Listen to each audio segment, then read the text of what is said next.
Move to Ngozi, who has been dealing with business and U.S.-Africa business, connectivity there. But again, Ngozi, when you look at it, with all that expectation, like Kwaku says, a Ghanaian or someone from Africa said, I hope he can help me set up a barber shop or something. But Africa was also seen as somehow a half partner when it comes to U.S.-Africa business relations.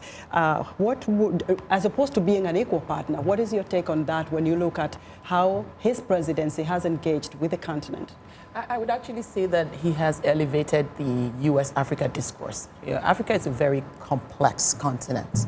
And to engage that, you really have to take a step back and decide what is most prolific to pursue on the continent. And I think that what the president tried to do was first ensure that he had solidified the base in the U.S. with respect to the issues he had to deal with, and then move on to critical matters on the continent. And when we look at in 2010, for example, when he launched Yali, there had never been anything like that. Mm-hmm. And suddenly you had 1,000 young Africans coming to the U.S. to learn and to work on some best practices that they could take back home. And many of these young people are thriving economically because of that.